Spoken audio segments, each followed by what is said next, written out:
네, 안녕하세요. 함께 떠나는 여행 나도영입니다.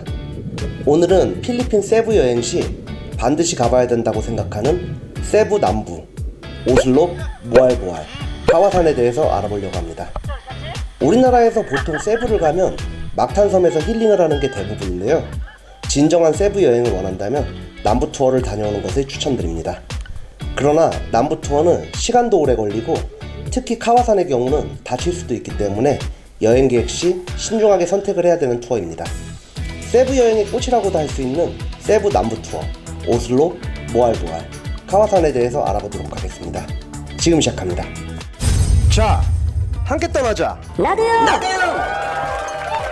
본 영상은 지극히 나도용의 경험과 주관적인 생각에 의해 만들어진 영상이니 다른 사람들의 의견과 다를 수도 있다는 점 참고 바랍니다. 세부 남부 투어를 하는 방법은 몇 가지가 있는데요.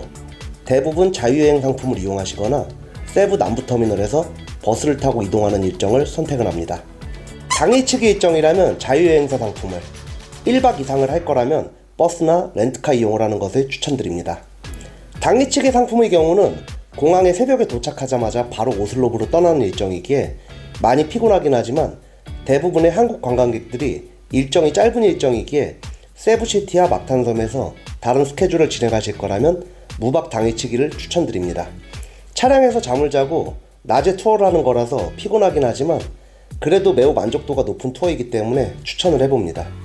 투어 업체들은 우리나라 자유여행 사이트인 쿨룩이나 와그 같은 곳에서 많이 판매하고 있으니 원하는 투어와 스케줄이 있는 상품을 예약하시면 됩니다.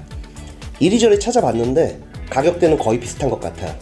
한국인 가이드 유무, 픽드랍 및 세부 옵션들을 잘 확인하시는 게 좋을 것 같습니다. 첫 번째로 오슬롭부터 알아보겠습니다. 오슬롭까지는 막탄공항 출발 기준으로 약 4시간 정도 걸립니다. 거리가 그렇게 멀은 편은 아닌데 필리핀의 도로 사정이 좋지 않기 때문에 새벽에 출발해도 꽤 오랜 시간을 가야 됩니다.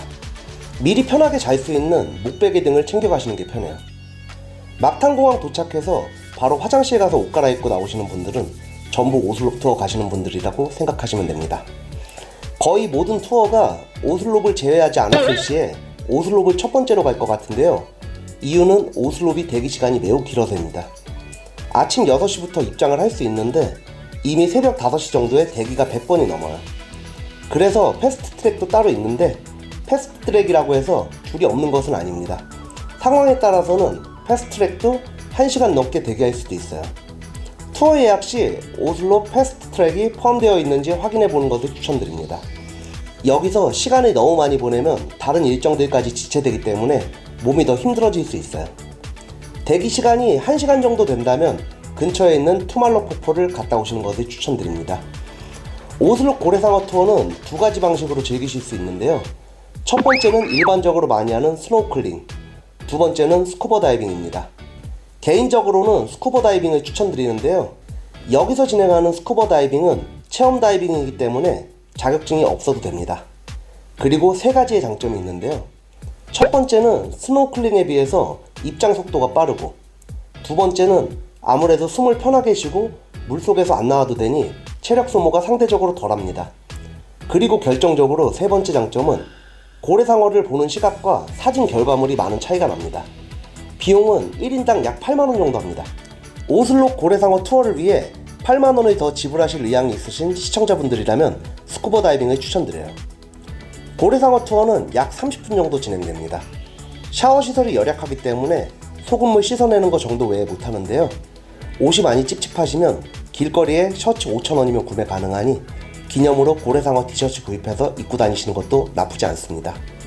오슬롭 고래상어 투어를 마치고 나면 다음 지역으로 이동하는데요. 하루에 만약 3개의 투어를 다 한다고 하면 카와산부터 갑니다. 그래서 카와산부터 알아볼게요. 카와산은 오슬롭에서 약 1시간 30분 정도 걸립니다. 차에서 쪽잠 잘 정도의 시간은 되는데 가는 길이 예쁘기 때문에 안 피곤하시다면 편하게 바다를 눈으로 감상하시는 것도 좋습니다. 카와산 투어는 세계 3대 캐녀닝이라고 불릴 정도로 인기가 좋은데요. 관절에 무리가 있거나 산지형에 약하신 분들은 피하시는 게 좋습니다. 4시간 가까이 하이킹을 해야 되는 고도의 다리 근육과 관절을 필요로 합니다. 운동 자주 안 하신 분들은 다음날 못 일어날 수도 있어요. 그래서 투어 예약 시에 힘들 것 같다 싶으시면 포기하시길 바랍니다. 올라가면 노빠꾸입니다. 카와산에 올라갈 때는 차량이나 모터사이클로 이동을 합니다. 걸어서 가는 방법이 있고 짚라인을 타고 가는 방법이 있는데, 시간과 체력상 짚라인을 타고 가시는 걸 추천드려요. 인당 600페소인데 거리도 꽤 되고 고소공포증을 느낄 정도의 스릴도 있습니다. 수동이라서 몸무게가 안 나가시는 분들은 이렇게 중간에 멈추기도 하는데요, 알아서 현지 직원들이 줄로 잘 당겨줍니다. 지금부터가 진짜예요. 어마어마한 내리막 계단이 있습니다. 조심조심히 가셔야 돼요. 생각보다 이 내리막길이 매우 깁니다. 다 내려가서 계곡이 보이면 계곡물을 따라서 내려가는데요, 내려가는 길에 3m, 5m, 7m, 10m 다이빙을 할 수 있는 곳이 있습니다. 개인적으로는 7m가 제일 무서웠어요. 10m는 오히려 시야가 확 트여 있어서 그리 어렵지 않았습니다. 오슬롭이 더웠다고 하면 카와산은 매우 추울 정도로 시원합니다. 물도 매우 깨끗하고요.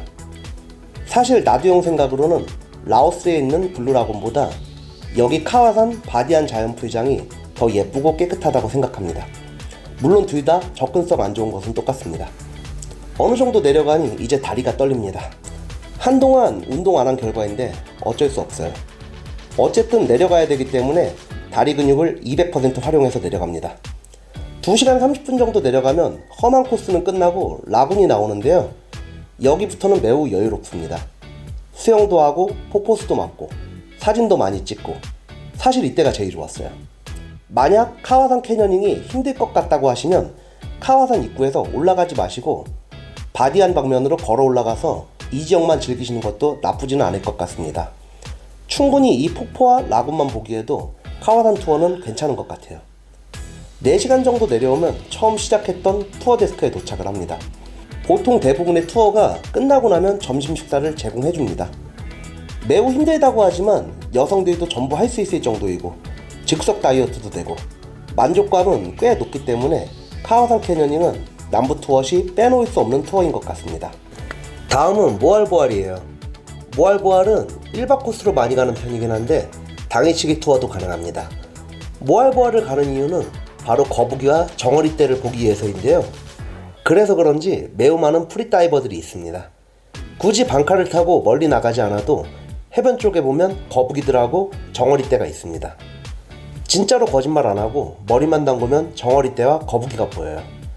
모알보알이 서양인 비중이 세부에서 제일 높은 것 같은데 이런 자연적인 것을 서양인들이 매우 좋아하는 것 같습니다. 오슬롭과 카와산과 다르게 모알보알은 숙박을 하기 좋은 인프라를 갖추고 있습니다. 숙박비도 비싸지 않으니 시간적 여유가 있다고 하시면 모알보알에서 숙박을 하면서 여유롭게 남부 투어를 하는 것도 추천드립니다. 지금까지 세부 남부 투어, 오슬롭, 카와산, 모알보알에 대해서 알아봤는데요, 항상 마지막에 말씀드리지만 나두형의 컨텐츠는 만들면 만들수록 적자가 나는 컨텐츠입니다. 영상이 조금이라도 도움이 되셨다면 구독과 좋아요를 눌러주시면 매우 감사드리겠습니다. 시청해주셔서 감사드리며 다음 편에 뵙겠습니다.